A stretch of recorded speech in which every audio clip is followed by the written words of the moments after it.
الحمد لله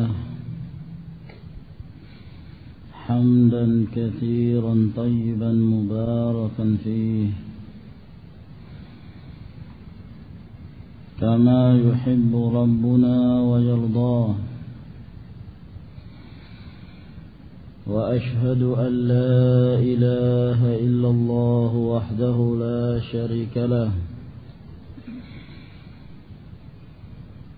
وأشهد أن محمدا عبده ورسوله،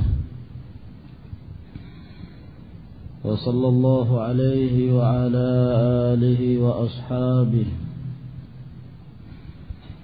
وسلم تسليما كثيرا. أما بعد، berkata المؤلف أبو بكر بن أبي داود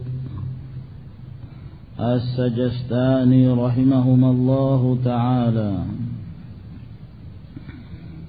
وقل يتجلى الله للخلق جهرة. Dan katakanlah,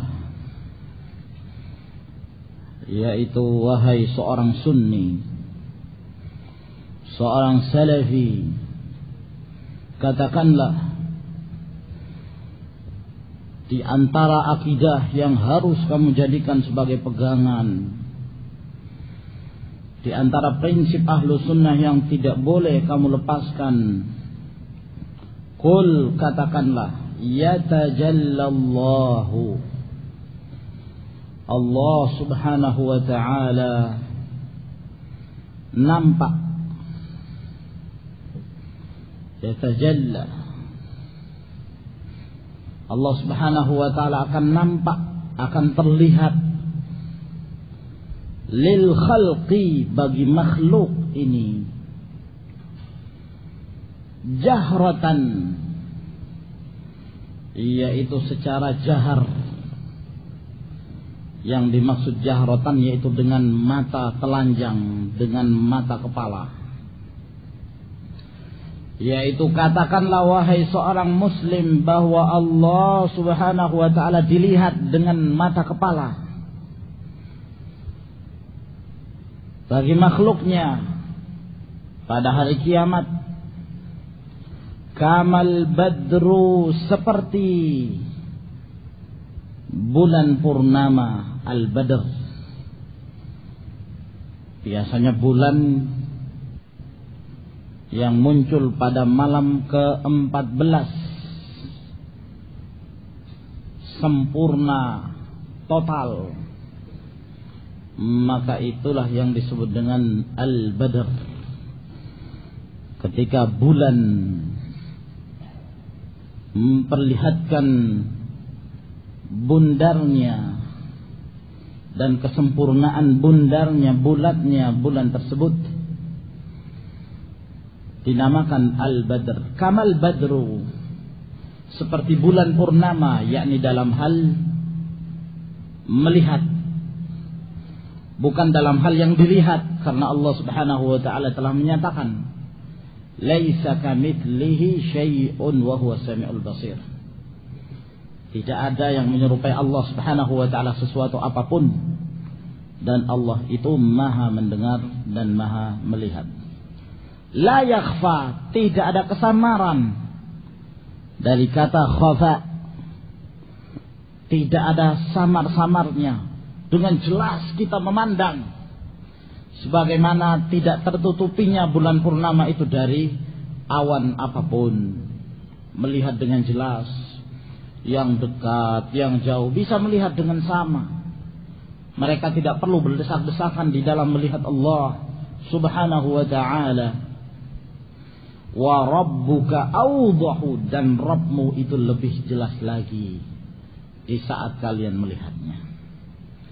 Jadi pada poin ini beliau hendak menjelaskan salah satu aqidah min aqaidi ahli sunnati wal jamaah yang tidak terjadi perselisihan di kalangan umat ahli sunnah wal jamaah ini, bahwa kaum mukminin akan melihat Rabb-nya pada hari kiamat nanti, di saat mereka dimasukkan oleh Allah Subhanahu wa taala ke dalam surga.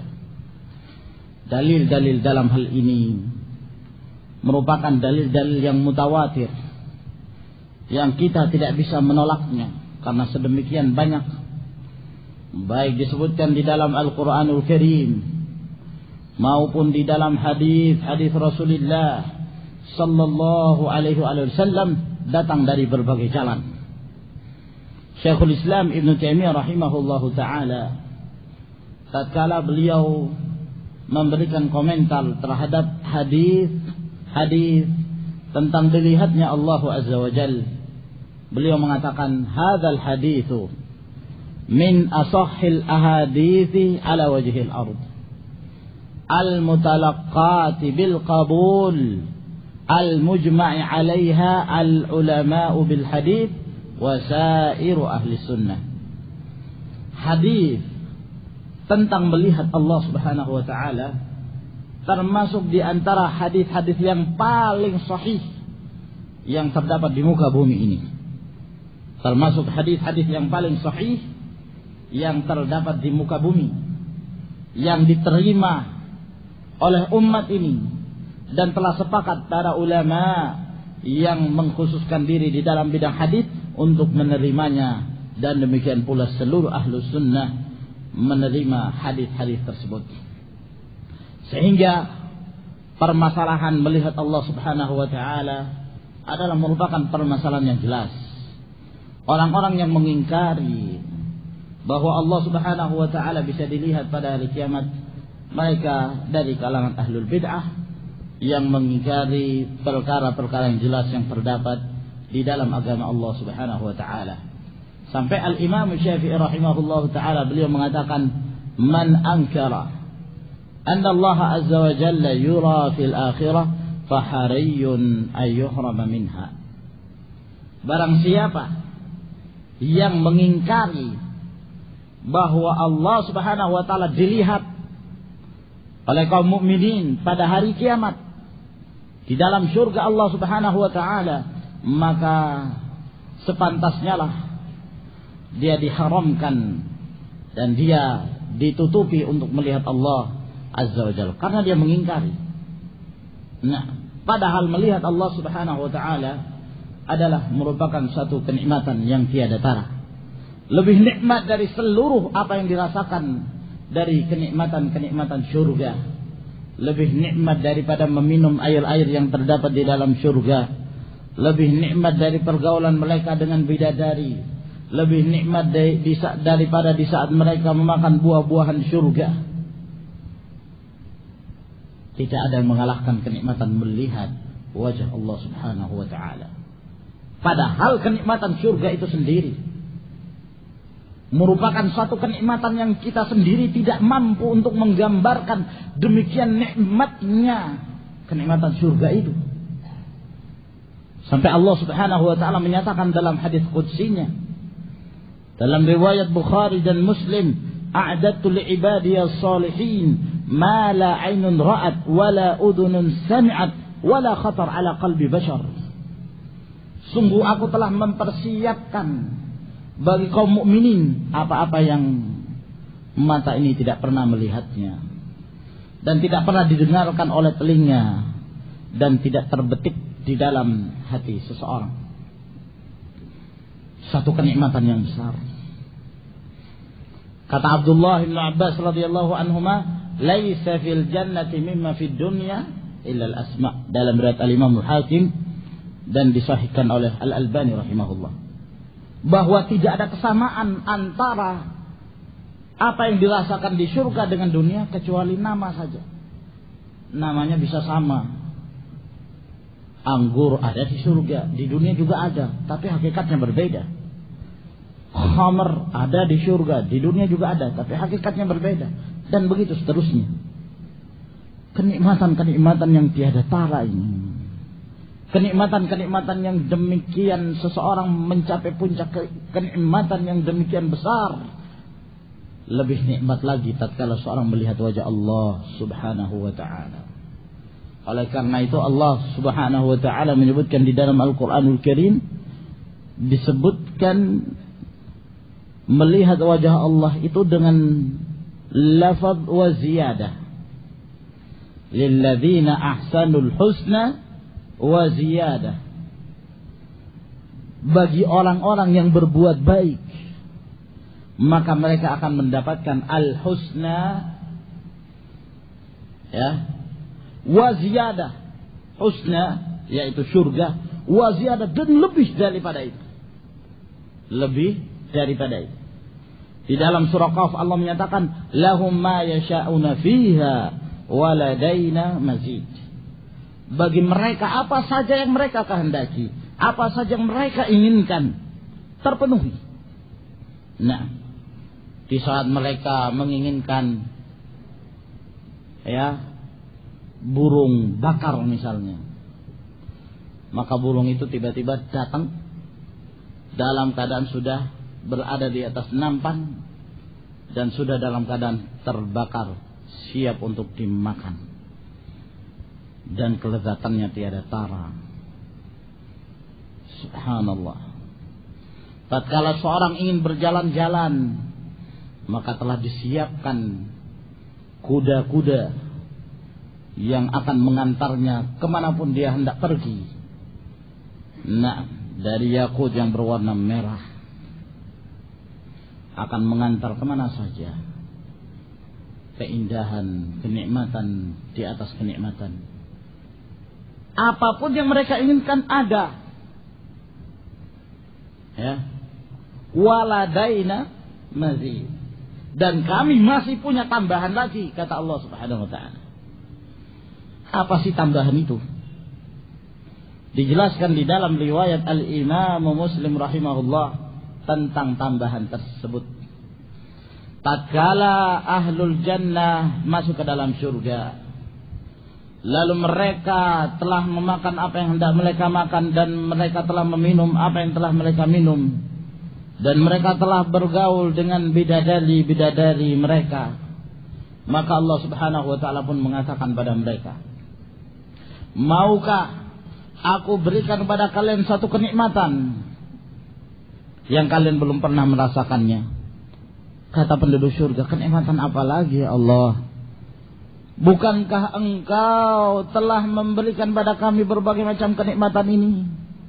Bukankah engkau telah memasukkan kami ke dalam surga? Kenikmatan apa lagi ya Allah yang akan engkau berikan pada kami? Maka di saat itulah Allah Subhanahu wa taala menyingkap hijab antara hamba dengan Allah Subhanahu wa taala. Maka tatkala itu mereka pun melihat wajah Allah Subhanahu wa taala, dan mereka tidak pernah melihat suatu kenikmatan dan tidak pernah merasakan suatu kenikmatan yang lebih daripada di saat mereka melihat wajah Allah Subhanahu wa taala. Terlupakan kenikmatan-kenikmatan surga yang lain. Nah, kenikmatan yang besar tidak bisa digambarkan melihat wajah Allah Subhanahu wa taala. Sehingga mereka selalu menanti kapan lagi mereka akan melihat wajah Allah Subhanahu wa taala itu. Di dalam hadis yang diriwayatkan oleh Al-Imam Muslim dalam sahihnya, ketika Rasulullah sallallahu alaihi wasallam menggambarkan tentang keadaan seorang yang masuk ke dalam surga dan seseorang yang masuk ke dalam neraka. Ketika seorang yang masuk ke dalam neraka ini, yang dia adalah orang yang paling nikmat yang dia rasakan dalam kehidupan dunia, orang yang diberikan an'amu ahli dunia, kata Rasulullah SAW, orang yang paling nikmat kehidupannya ketika di dunia, wa huwa min ahlin nar, akan tetapi dia termasuk dalam penduduk neraka. Lalu kemudian orang ini dimasukkan sekali celupan ke dalam neraka. Sekali celupan, sejenak saja. Lalu setelah itu Allah Subhanahu wa taala mengatakan, wahai hambaku, apakah engkau pernah merasakan kenikmatan? Apakah engkau pernah merasakan kebahagiaan?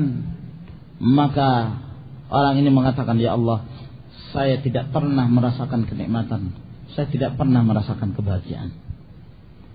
Padahal di dunia sepanjang hidupnya dia berbahagia terus. Tapi dia lupa dengan ngerinya azab neraka. Azab Allah subhanahu wa ta'ala, azab jahannam. Dan Allah subhanahu wa ta'ala juga mendatangkan seseorang yang orang ini merupakan paling sengsara di muka bumi ini. Tidak punya harta, paling menderita. Tapi dia termasuk penduduk surga.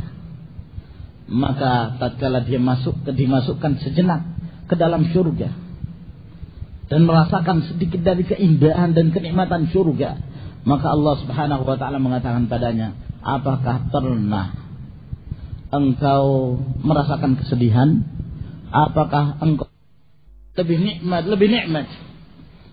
Para ulama salaf mereka senantiasa berdoa kepada Allah, Allahumma inni as'aluka ladzatan nazar ila wajhikal karim. Ya Allah, aku meminta kepadamu kelezatan melihat wajahmu ya Allah. Nah, maka ini merupakan perkara yang mutawatir. Allah Azza wa Jalla juga berfirman, wujuhu yawma idzin nadhirah ila rabbiha nadhirah. Wajah-wajah mereka pada waktu itu cerah, cemerlang, nadhirah, bercahaya wajah-wajah mereka. Ila rabbiha nadhirah. Kepada Rabbnya mereka melihat. Kepada Rabbnya, ila rabbiha nadhirah, ay nadhiratun ila rabbiha. Mereka melihat kepada wajah Allah subhanahu wa ta'ala.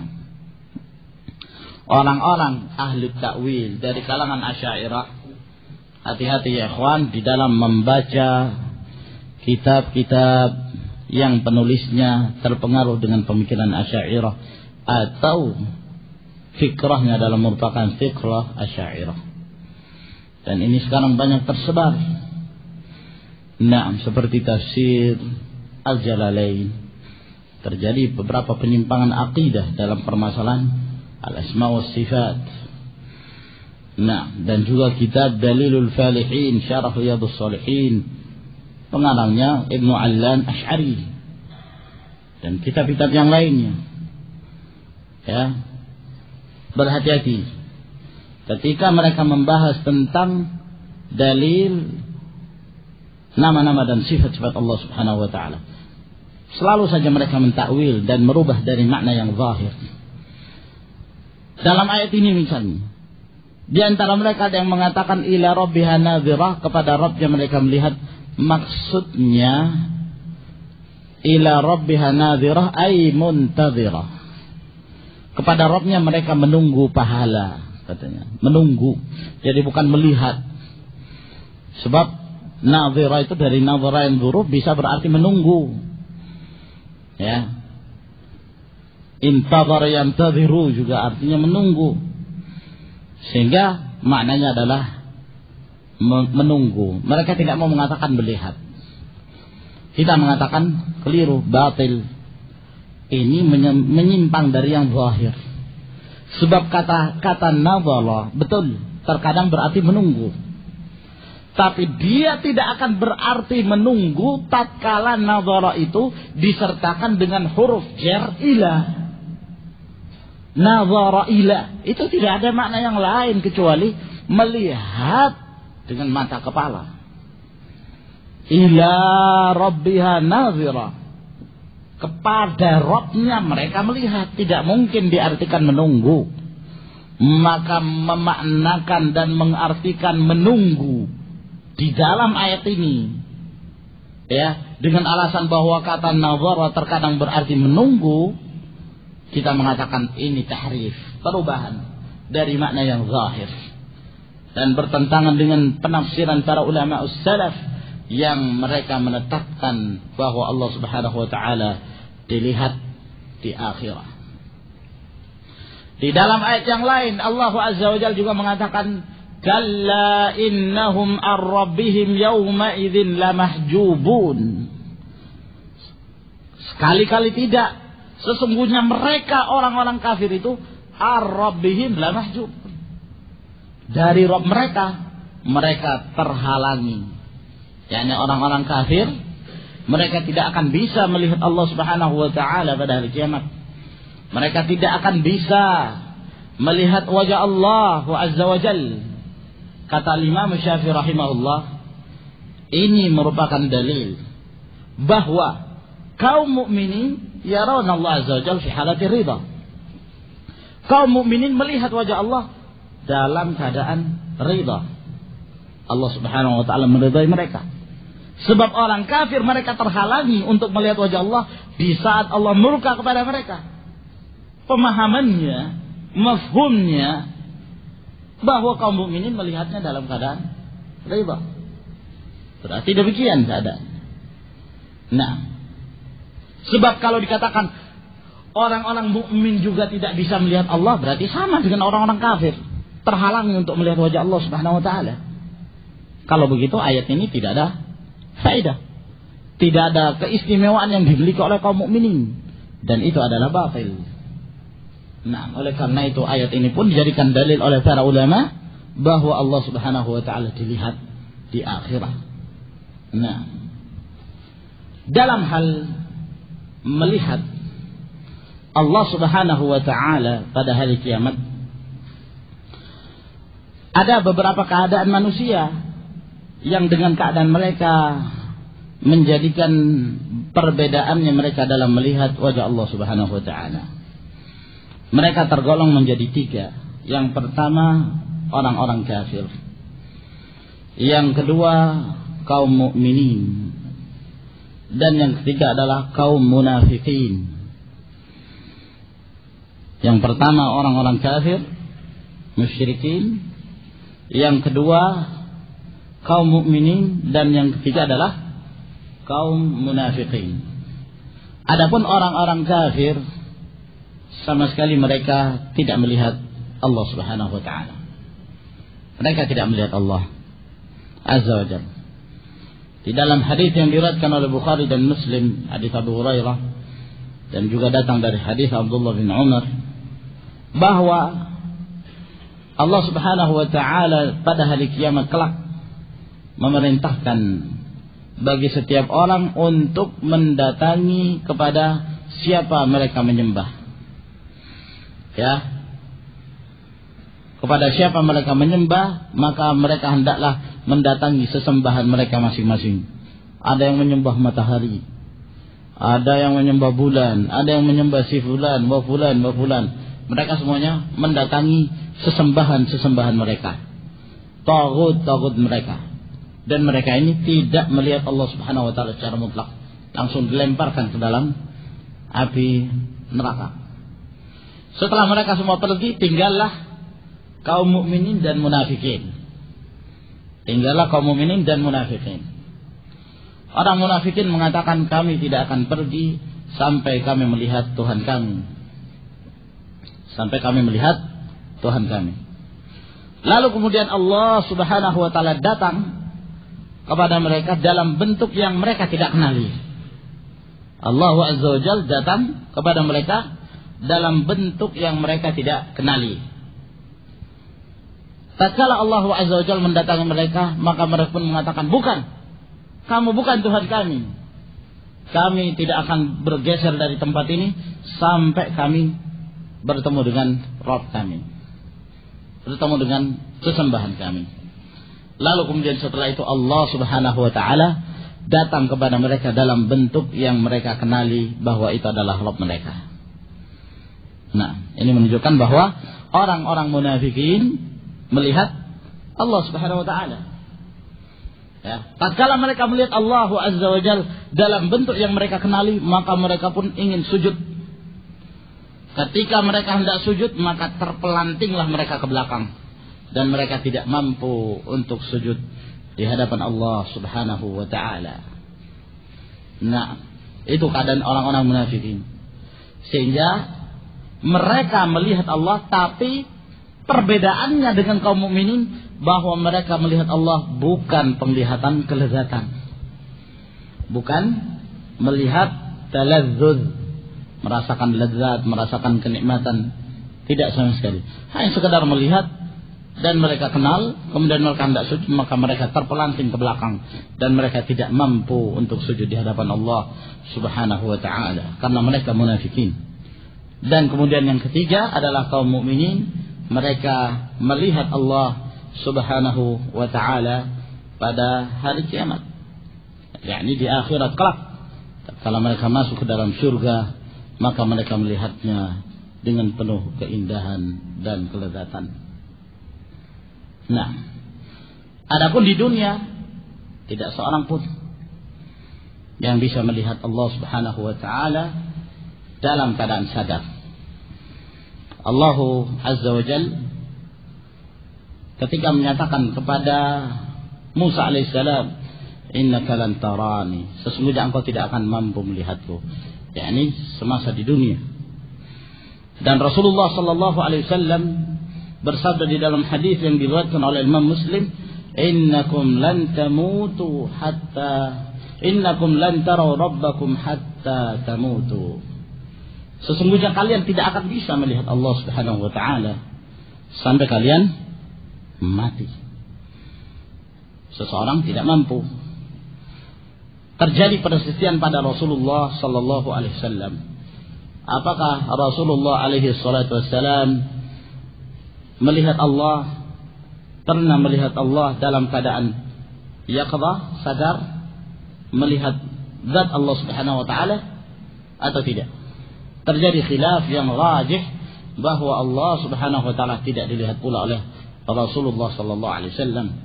Ketika beliau ditanya, apakah engkau melihat Allah? Hal ra'aita rabbak? Apakah engkau melihat Rabbmu? Kata Nabi sallallahu alaihi wasallam, nurun anna arah. Cahaya.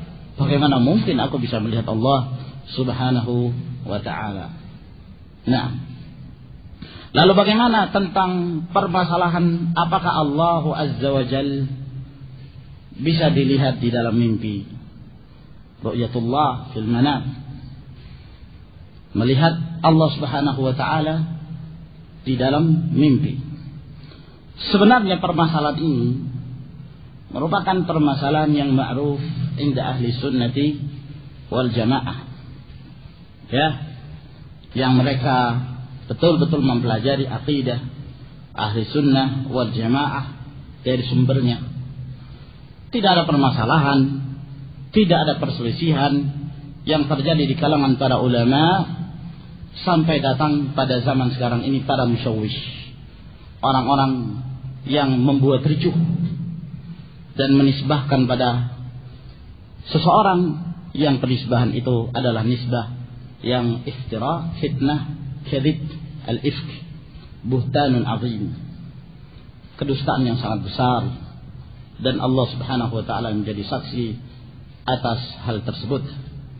Nah, para ulama telah membahas permasalahan ini di dalam kitab-kitab yang masyhur. Terlebih Syekhul Islam Ibnu Taimiyah rahimahullah, beliau telah membahas sebagaimana yang terdapat dalam Majmu'ul Fatawa pada beberapa tempat, dalam kitab Dar'u Ta'arud Al-Aql wal Naql, juga di dalam kitab Bayan Talbis Al-Jahmiyah, dan para ulama yang lainnya, Al-Hafidz Ibnu Hajar di dalam kitab Fathul Bari, dalam kitab At-Ta'bir, dan Al-Imam An-Nawawi rahimahullah taala di dalam syarah Sahih Muslim. Beliau menukil dari perkataan Al-Qadhi Iyad dan yang lain-lainnya, Syekh Ibn Baz, Syekh Ibn Utsaimin, Syekh Muqbil rahimahumullahu taala. Walhasil permasalahan-permasalahan, mau kita tunduk tak pada kebenaran, atau kita masih saja mau mengangkat-ngangkat diri? Ada satu kisah yang penting untuk kita ketahui, ya akhwan. Ana telah dikabarkan oleh Ustadz Afifuddin yang baru pulang dari Yaman, kemarin sempat ketemu bareng isi daurah di Bogor.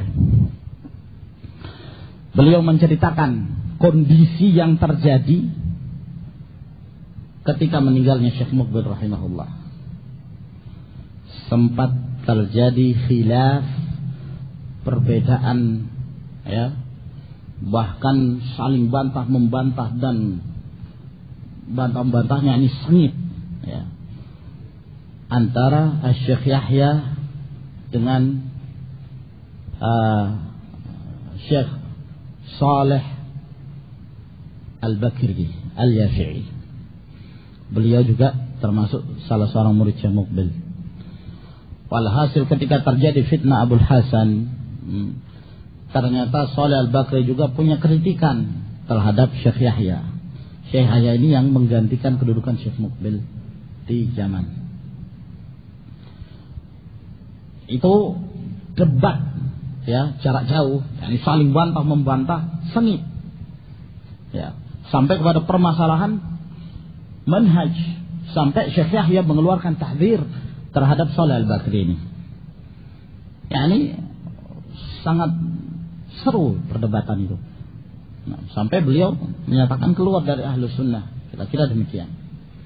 Walhasil dalam satu permasalahan ya, ada salah satu dalam permasalahan al-asma' was sifat.